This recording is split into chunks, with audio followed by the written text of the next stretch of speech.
BRICS के अंदर बाकी देशों के अलावा भारत ही एक ऐसा देश है जो अमेरिका के साथ रिश्ते नॉर्मल रखता है। नॉर्मल होगा जब होगा नो डाउट, और अमेरिका और भारत के अच्छे रिश्ते रहेंगे, बनेंगे और डीपर होंगे।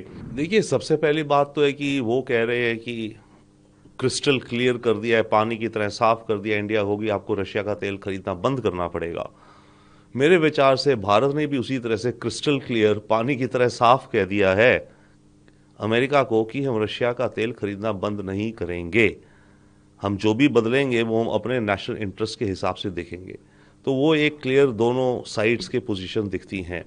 उसके अलावा सरगई गौर ने जो कहा कई बात उन्होंने ऑब्वियस कही, जो सच्चाई है, जो उन्हें पता है, दुनिया को पता है। ब्रिक्स के अंदर बाकी देशों के अलावा भारत ही एक ऐसा देश है जो अमेरिका के साथ रिश्ते नॉर्मल रखता है। बाकी ब्रिक्स के सारे देश एक तरह से कहें तो एंटी वेस्ट, एंटी अमेरिका हैं। अमेरिका को उसका महत्व पता है, but at the same time America के जो एक्शन पॉलिसीज हैं अभी फिलहाल, आई थिंक उनसे भारत के साथ कुछ स्टॉर्म है रिश्तों में, थोड़ा बहुत तूफान तो आ रखा है।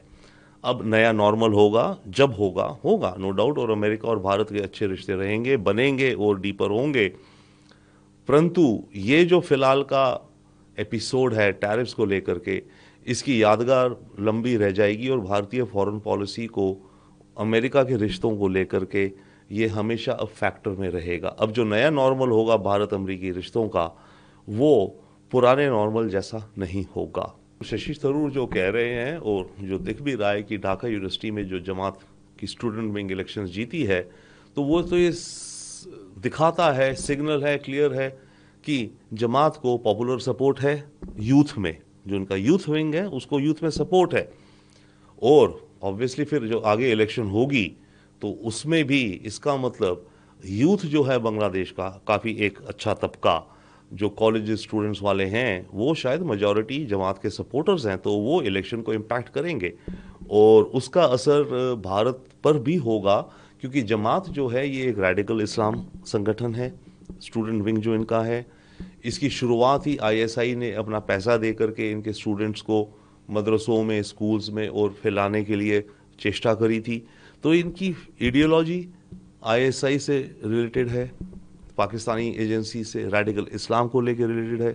तो इनका सत्ता में आना या इन्फ्लुएंस करना इलेक्शन को, उसका असर भारत पर तो पड़ेगा। इस समय के हालात काफ़ी अनसर्टेन हैं, बट जैसे डेफिनेटली यस, जो नेपाल का जेन जी कहलाता है, जेन जी माना जाता है उन बच्चों को जो कि मानिए सन 2000 या 2002 के बाद पैदा हुए हैं, नई सेंचुरी में पैदा हुए हैं, जेन जी हैं ये। तो नेपाल के जेन जी पॉलिटिकल प्रोसेस में करप्शन को लेकर के, जॉबलेसनेस नहीं होने के कारण और काफ़ी और मुद्दों के कारण बहुत बॉयल में आ गए। तो अब इस समय जो लीडर बनेगा इनका, एक तरह से डेमोक्रेसी है, ठीक है, कार्की को या गिस्लिंग जो भी बने या कोई और हो जिसके नाम पे सहमति बने, वो इंटरिम लीडर बनेगा। क्वेश्चन है कि वो एक नई पार्टी बनाएंगे क्या, आर्मी कब तक लॉ एंड ऑर्डर संभालेगी, क्या इलेक्शंस होंगी, तो ये सारे प्रश्न अभी आगे हैं।